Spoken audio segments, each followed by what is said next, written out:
قابل احترام بزرگوں اور قابل قدر ملت کے نوجوان بھائیوں، عزیز دوستوں،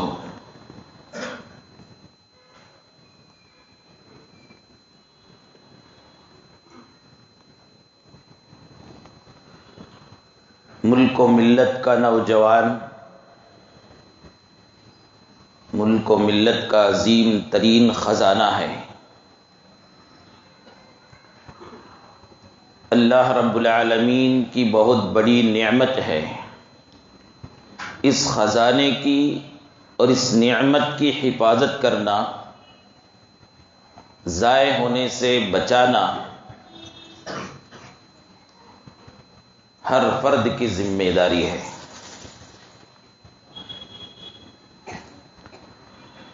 کیونکہ معاشرے کا نوجوان جس رخ کو اختیار کرتا ہے، معاشرہ اس رخ میں مضبوط ہو جاتا ہے، طاقتور ہو جاتا ہے۔ اگر معاشرے کے نوجوان نمازی ہو جائیں، دیندار ہو جائیں، امانت دار ہو جائیں، دیانت دار ہو جائیں،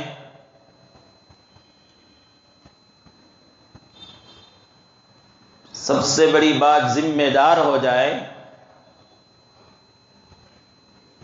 تو پورا معاشرہ امانت دار، دیانت دار، نمازی اور ذمہ دار ہو جاتا ہے۔ اگر اللہ نہ کرے، 100 مرتبہ اللہ نہ کرے، معاشرے کے نوجوان بگڑ جائیں،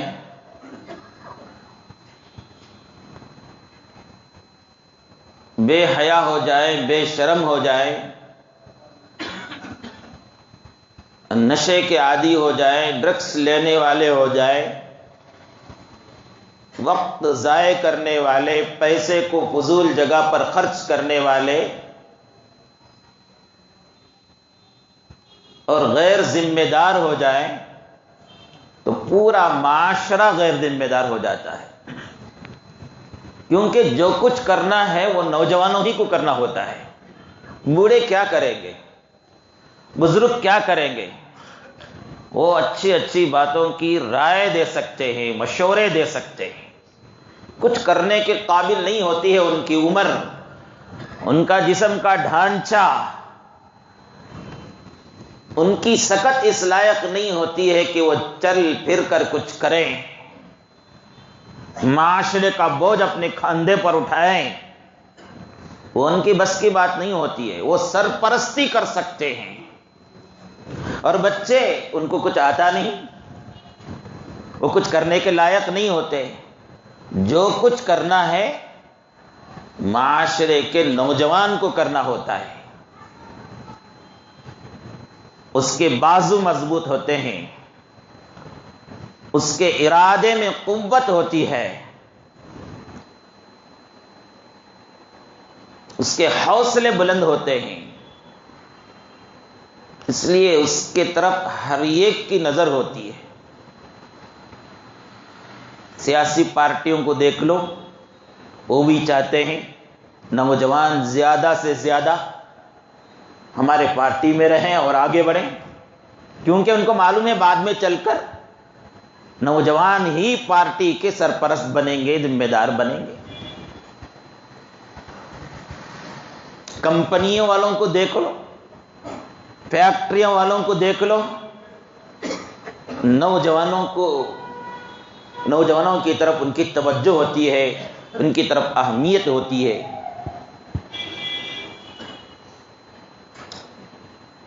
اگر وہ نوجوان طبقہ سدھر گیا، سنبھل گیا، ذمہ دار ہو گیا، تو ملک ملت کی قسمت بدل جاتی ہے۔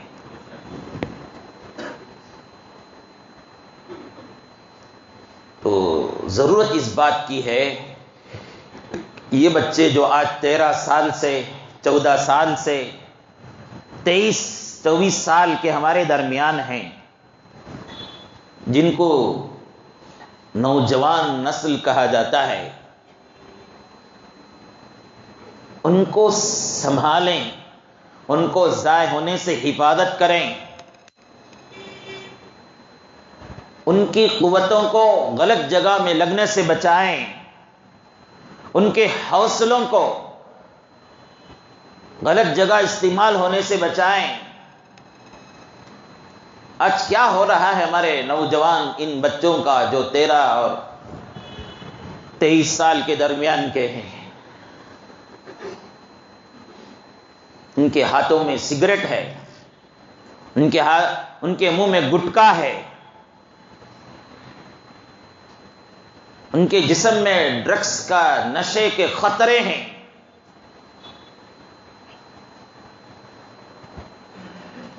ان کی سوچوں کا حال کیا ہے؟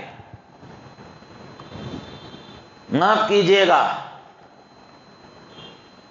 آج یہ 13 سے 23 سال کے نوجوان، ان کو یہ خیال نہیں ہے کہ میں معاشرے کا ایک عزت دار ڈاکٹر بنوں، انجینئر بنوں، اصلاح کرنے والا ایک مفتی بنوں، عالم بنوں، منبر و محراب کا لائق ایک حافظ قرآن بنوں۔ یہ ان کے خیالات نہیں ہیں، بلکہ شارٹ کٹ طریقے سے مالدار ہونا، شارٹ کٹ طریقے سے شہرت پانا اور شارٹ کٹ طریقے سے بلندیوں پر پہنچنے کے خیالات میں ہے۔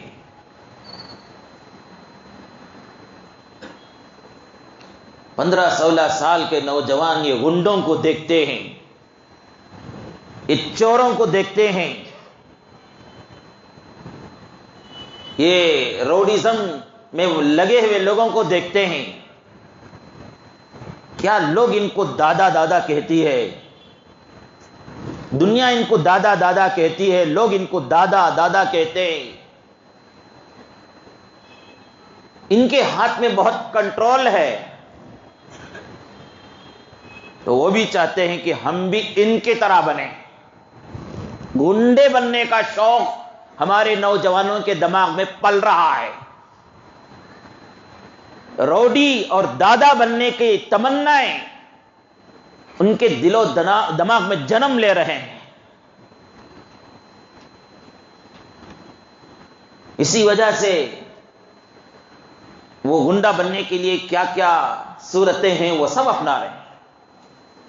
راتوں میں جلدی سونے کی عادت نہیں، صبح میں جلدی اٹھنے کا مزاج نہیں، مساجد سے دور، دینداری دیانتداری ان کی طبیعت میں نہیں، بلکہ زبان دیکھو 14-15 سال 16 سال کے نوجوان کی، ایسا بولتا ہے جیسا کہ کسی فلم کا گنڈا ہے، ویسی زبان استعمال کرتا ہے۔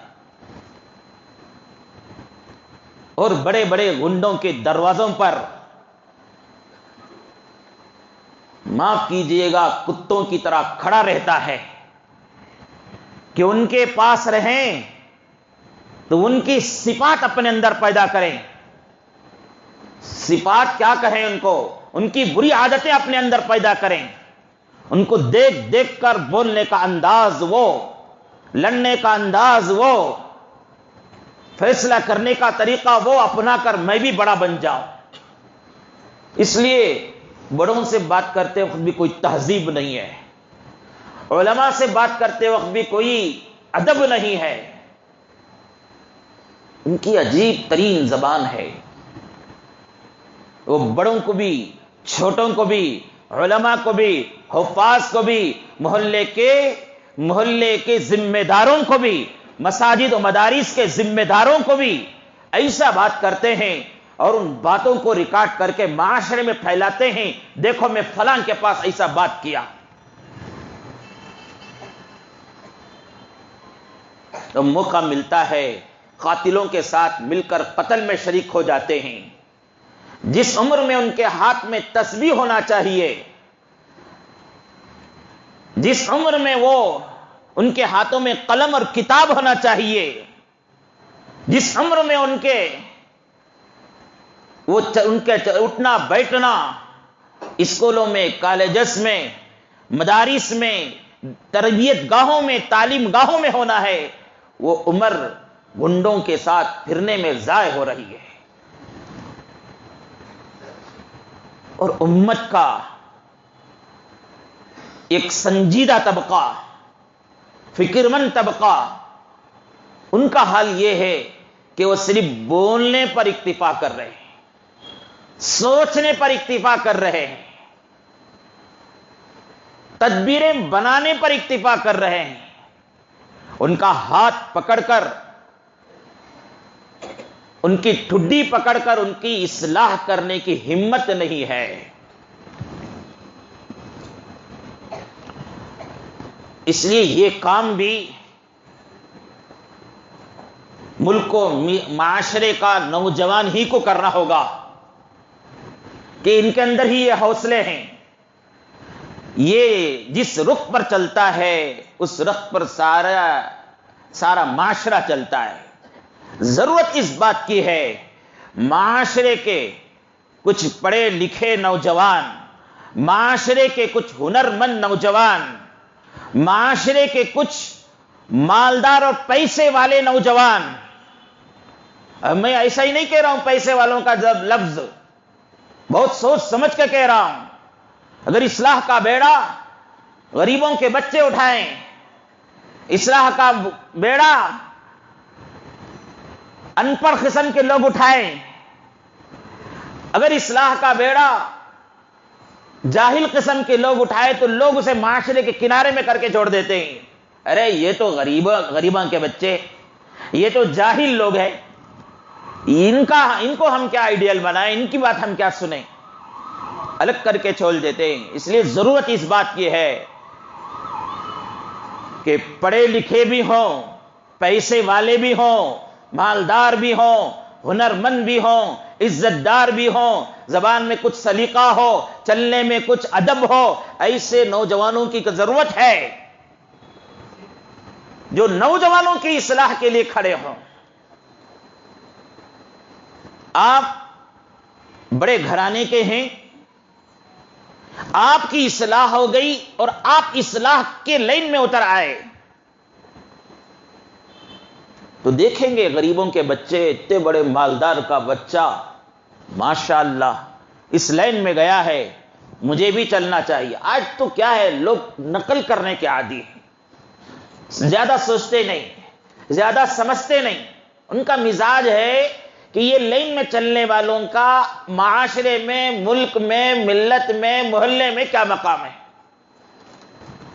ان کی نقل کرنا، ان کی طرف ہو جانا، ایسا مزاج بن گیا ہے.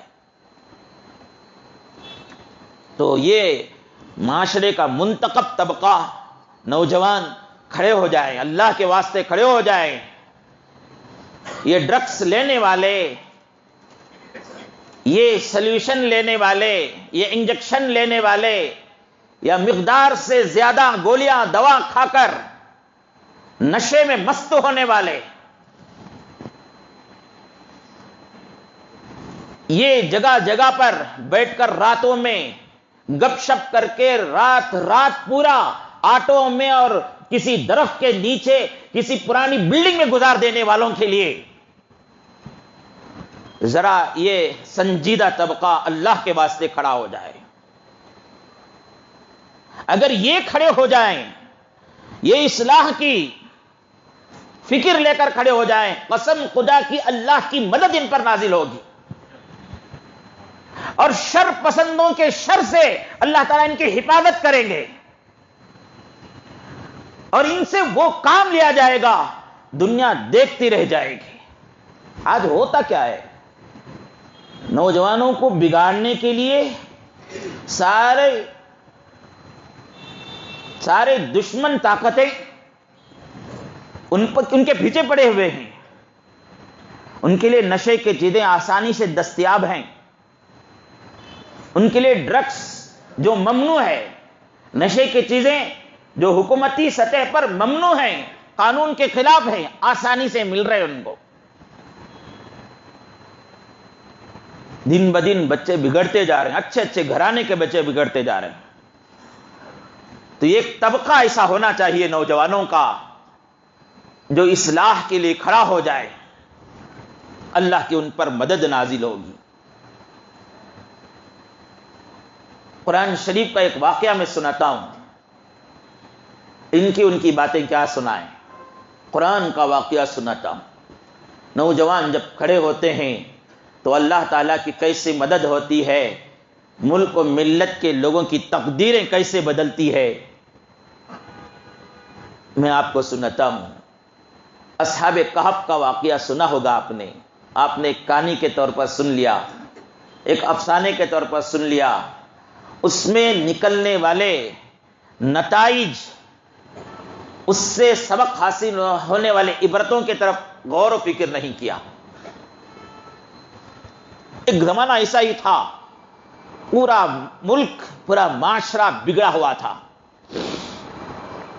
تباہی کے دہانے پر تھا، نہ اللہ کی عبادت تھی، نہ اللہ کے لیے سجدے تھے، نہ کوئی عدل و انصاف قائم تھا، نہ کوئی حیا تھی، نہ کوئی پردہ تھا، بے حیائی اور بے غیرتی کا یہ عالم تھا کہ سال میں ایک دو مرتبہ سب مل کر، پورا ملک مل کر، پورے محلے کے لوگ مل کر کسی ویران جگہ پر چلے جاتے، وہاں ناچ گانا ڈانس ہوتا، موج مستیاں ہوتی، شراب کباب ہوتا، بت پرستی ہوتی، برائے نام عبادت کے نام پر بتوں کے سامنے جھکا جاتا تھا، بتوں کو خوش کرنے کے لیے جو نہ سنتے ہیں نہ دیکھتے ہیں نہ کچھ کر سکتے ہیں، ان کے سامنے ہاتھیں جوڑ کر منتیں مرادیں مانگی جاتی تھی۔ یہ حال تھا۔ تو وہ دن فیصلے کا دن تھا اللہ کے طرف سے، ملک و ملت کی تقدیروں کے بدلنے کا۔ اور وہ فیصلہ بھی کیوں ہوا ملک و ملت کے بدلنے کا؟ اسی بگڑے ہوئے معاشرے سے، اسی تباہی اور گپ شپ کرنے والوں کے درمیان میں سے کچھ نوجوان کھڑے ہوتے ہیں، تو اللہ رب العالمین فیصلہ فرما لیتے ہیں ان نوجوانوں کے طرف سے، ان نوجوانوں کی وجہ سے، ان نوجوانوں کی تڑپ کی وجہ سے پورے محلے کی، پورے معاشرے کی، پوری ملک کی بھی تقدیر ہم بدل دیں گے۔ کیسے بدلتے ہیں سناتا ہوں، سنیے۔ ناچ ہو رہا تھا، ڈانس ہو رہا تھا، شباب و کباب عروج پر تھا، بت پرستی تباہی کے دہانے میں تھی۔ انہی میں سے کچھ نوجوانوں کو دل میں خیال پیدا ہوتا ہے، یہ بالکل غلط چیز ہے، اس سے ہم بھی برباد ہو رہے ہیں، ہمارے آنے والی نسل بھی برباد ہو رہی ہے۔ یہ کیا ہے؟ پتھر ہیں، ان کے سامنے ہاتھ باندھ کر کھڑے ہونا، ان کے سامنے سجدے کرنا، ان کا طواف کرنا، جبکہ پتھر کو ہم جیسا بناتے ہیں ویسا وہ بن رہا ہے۔ جہاں ہم ناک رکھے وہاں ناک آ گئی، جہاں کان رکھا وہاں کان آ گئے، جہاں ہونٹ رکھے وہاں ہونٹ آ گئے، جہاں بٹھایا وہاں بیٹھ گئے، اور اس پر مکھی بھی بیٹھتی ہے تو اڑانے کی اسے طاقت نہیں۔ یہ میری قوم کا حال کیا ہے کہ اس کے سامنے جا کر رزق مانگتی ہے، اس کے سامنے عزت مانگتی ہے، اس کے سامنے تباہی سے بچنے کی دعائیں مانگی جا رہی، بالکل غلط ہے۔ ایک نوجوان اس جھمیلے سے نکل کر ایک کنارے درخت پر جا کر بیٹھ جاتا ہے اور فکر مند بیٹھا ہوا ہے، کیسے میں اصلاح کروں ان کی۔ اور ایک نوجوان وہاں سے اٹھتا ہے، وہ بھی آ کر بیٹھتا ہے، اور ایک اٹھتا ہے، 7 8 قرآن شریف نے اس کا تذکرہ کیا ہے،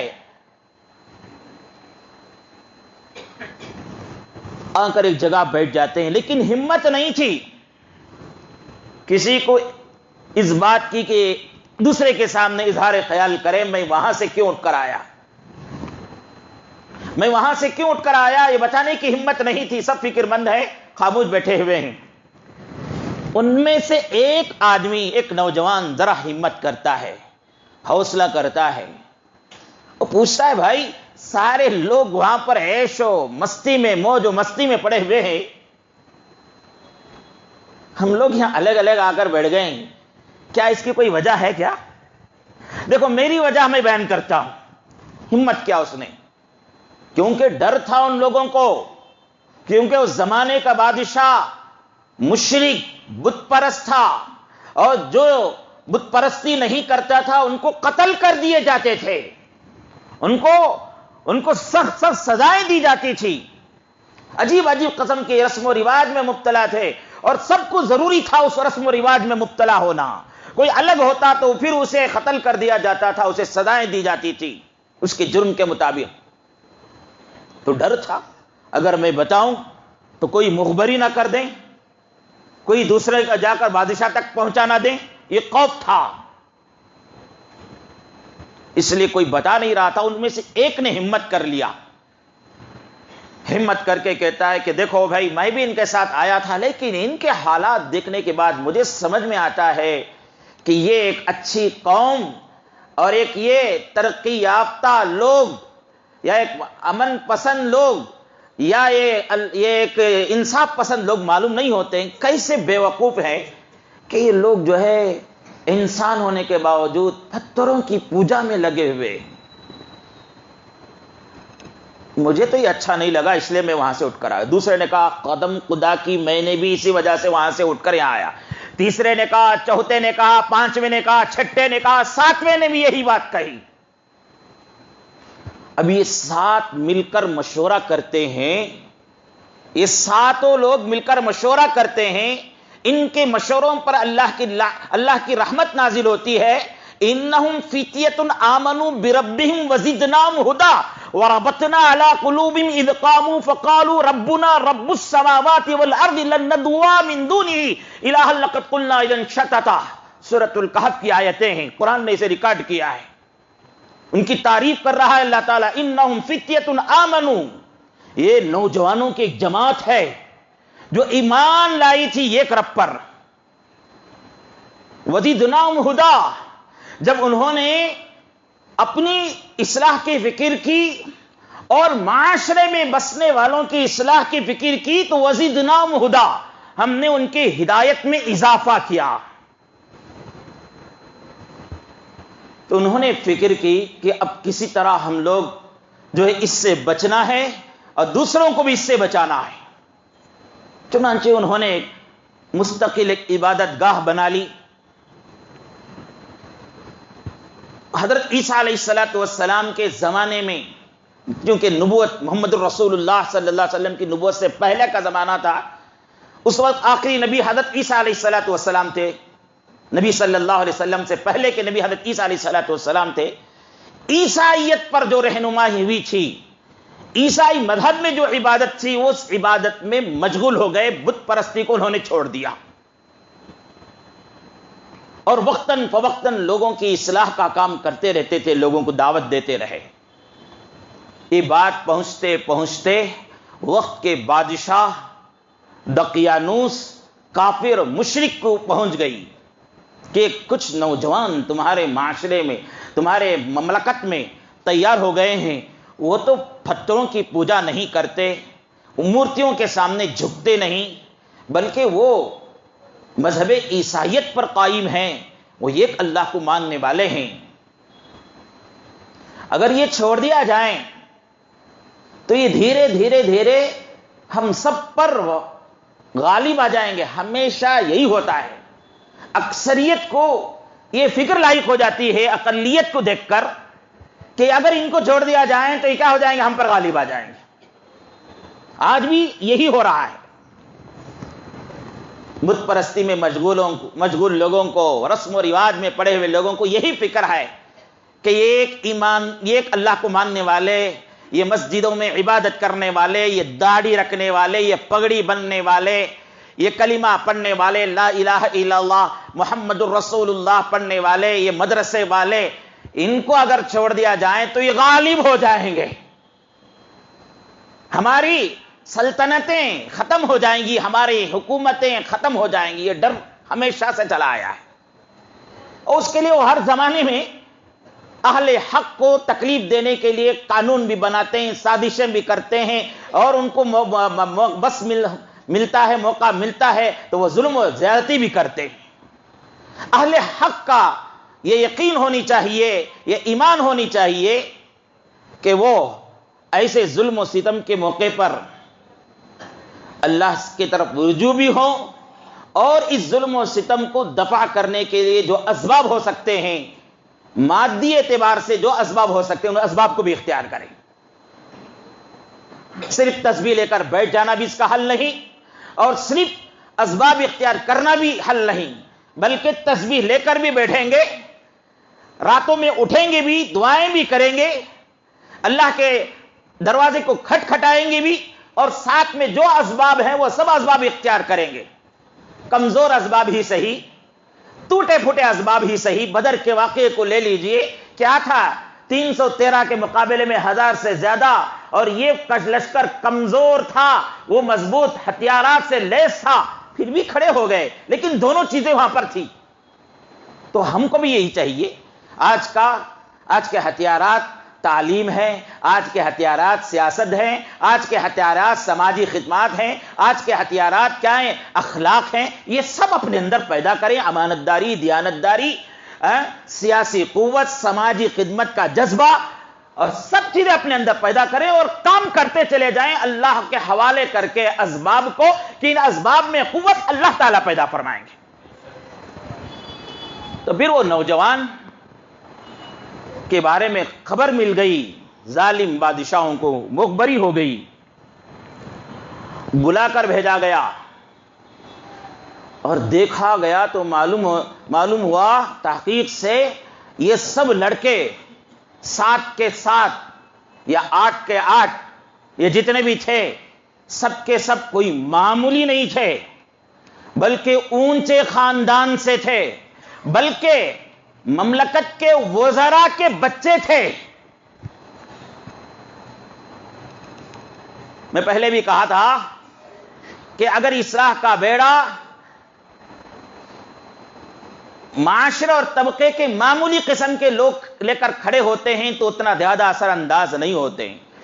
اللہ کا کرم، اللہ کی مرضی ہے، اگر کسی سے لے لینا چاہے معمولی طبقے سے، تو وہ انسان کیا، چونٹیوں سے بھی لے لیا ہے، چونٹیوں سے بھی لے لیا ہے اللہ تعالیٰ نے اصلاح کا کام۔ قرآن پڑھو، آپ کو ملے گا سورۃ النمل میں۔ پرندوں سے بھی لے لیا ہے، وَتَفَقَّدَ الطَّيْرَ فَقَالَ مَا لِيَ لَا أَرَى الْهُدْهُدَ أَمْ كَانَ مِنَ الْغَائِبِينَ۔ معمولی ہدہد پرندہ بادشاہ کے دربار میں، نبی کے دربار میں شکایت کرتا ہے کہ فلاں جگہ پر شمس سورج کی پوجا ہوتی ہے، اس کی اصلاح کی ضرورت ہے۔ تو اس کی بات پر سلیمان علیہ السلام ایکشن میں آئے تھے۔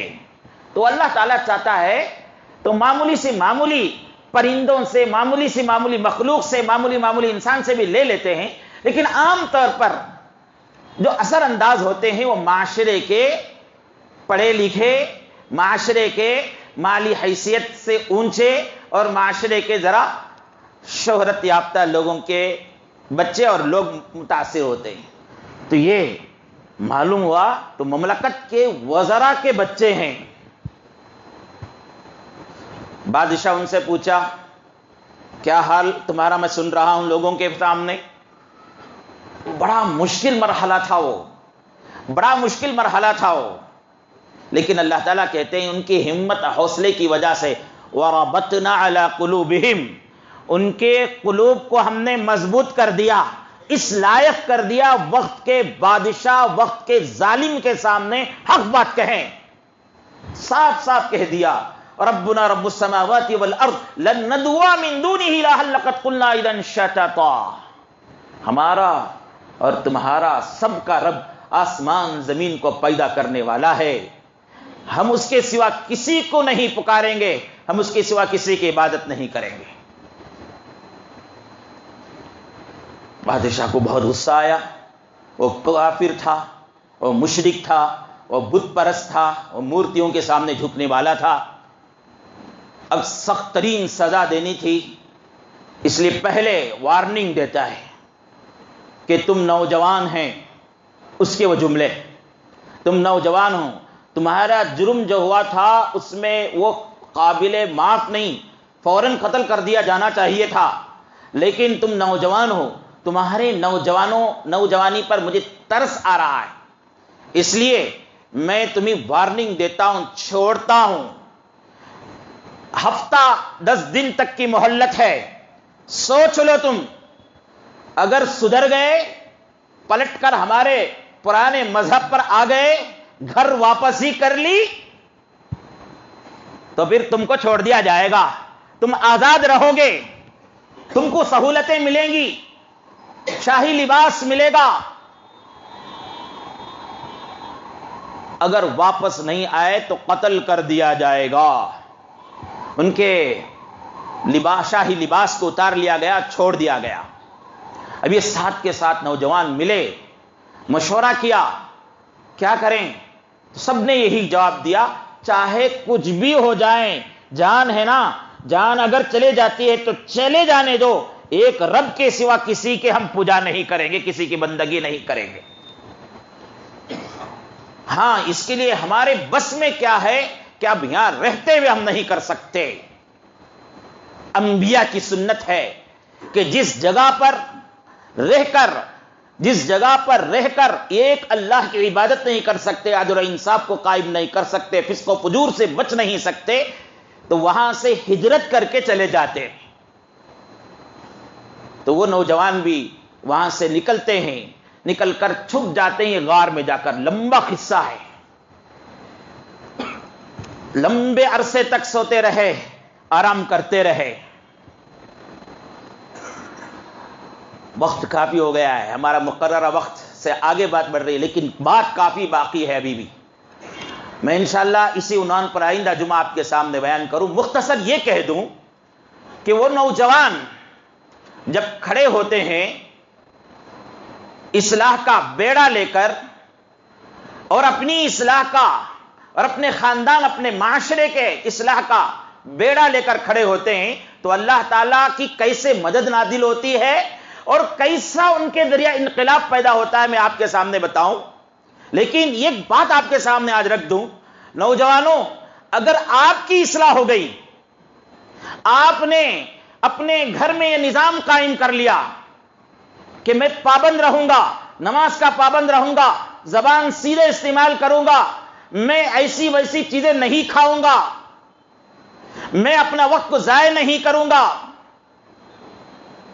میں معاشرے میں کمزور لوگوں کی مدد کروں گا، اچھے اخلاق اپناؤں گا، اگر آپ طے کر لیں، قسم خدا کی معاشرے کے بوڑھوں کو تم نے دیکھ کر شرم آئے گی اور وہ اصلاح کر لیں گے۔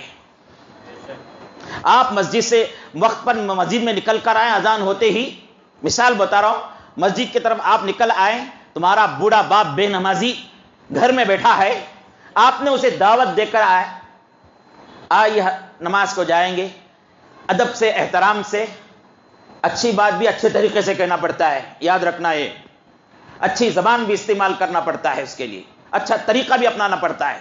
تو آپ نے باپ کو نماز کی دعوت دے کے آئے، 1 دن دیے، 2 دن دیے، دیکھے گا بوڑھا باپ نوجوان ہے، فجر کی نماز کو مسجد سے، بستر سے اپنی جوانی کی سستی کو چھوڑ کر مسجد کو جا رہا، مجھے بھی جانا ہے، اٹھ کر آ جائے گا۔ اگر آپ پابند رہیں، زبان اچھی استعمال کرتے رہیں، میٹھی زبان استعمال کرتے رہیں، تو گھر کے دوسرے لوگوں کو یہ خیال ہوگا، نوجوان ایک کڑوی زبان استعمال کرے تو چل سکتا تھا، کمانے والا ہے، اس کا ایک مقام ہے، وہ کڑوی زبان بولے تو چل سکتا تھا، الٹی سیدھی زبان گالیاں استعمال کر کے بولے تو چل سکتا تھا، لیکن کتنا مہذب طریقے سے بولتا ہے، گھر میں کسی کو ہمت نہیں ہوگی۔ تمہارے اس پابندی کو دیکھ کر، تمہاری اس دیانتداری کو دیکھ کر، تمہاری اس امانتداری کو دیکھ کر، تمہاری اس دینداری کو دیکھ کر، قسم خدا کی تمہاری ماں، تمہاری بہنیں بے حیا ہو کر، بے پردہ ہو کر شادی محلوں میں نہیں پھریں گی، نہیں پھریں گی ہرگز، تمہاری اس ہمت، تمہاری اس دیانتداری اور دینداری کو دیکھ کر۔ ذرا بولو، ماں شادی محلوں کے اسٹیجوں میں ناچ گانا ہو رہا ہے آج کل، میں آپ کو ایڈریس دے کر بولنے کی ضرورت نہیں، آپ سب کو معلوم ہے، اگر وہاں کا نوجوان، ان شادی محلوں میں پہنچنے کے نوجوان اگر اصلاح کر لیں، اگر اسٹیج میں جا کر اپنی کمر نہ ہلائیں، اپنے جسم کو نہ تھرکائیں، الٹے سیدھے کام نہ کریں، تو وہاں رہنے والے بوڑھوں کو ہمت ہوگی اس کی؟ کیا وہ ناچے گا؟ وہ بے پردہ ہو کر پھرے گا؟ وہ عورتیں بے پردہ ہو کر پھرے گی وہاں پر؟ ارے نوجوان وہ خاموش ہیں تو ہمیں کئی کو ڈانس کی وجہ، ہم میوزک کی وجہ سے تھر تھر آنا، ہمت نہیں ہوگی، شرم آئے گی۔ تو بہرحال میرے عزیز دوستو، قرآن کا یہ واقعہ میں تو پورا دیکھ کر آیا تھا، آپ کے سامنے رکھنے کا بہت اصلاحی پہلو ہے اس میں۔ اور اس کے بعد ایک واقعہ ہے حلف الفضول کا۔ محمد الرسول اللہ صلی اللہ علیہ وسلم نے ظالموں کے ظلم کا کیسا جواب دیتے تھے، اور یہ مسکینوں اور ضرورت مندوں اور حاجت مندوں کا کیسا نوجوانی کے زمانے میں مدد کے لیے کھڑے ہوئے تھے۔ یہ دو باتیں مجھے عرض کرنی تھی، انشاءاللہ آئندہ جمعہ آپ کے سامنے بیان کروں۔ مختصر یہ ہے، نوجوانوں تم اپنی قدر کو سمجھو، تمہاری عظمت کو سمجھو، تم اللہ کی بہت بڑی نعمت ہے، ملک و ملت کے بہت بڑے خزانے ہیں، تمہاری حفاظت خود تم کو بھی کرنا ہوگا، تمہارے بڑوں کو بھی کرنا ہوگا۔ اللہ تعالی ہم سب کو عمل کی توفیق نصیب فرمائے۔ سبحان اللہ بحمدہ، سبحانک اللہم بحمدک، اشہد ان لا الہ الا انت، استغفرک واتوب الیک۔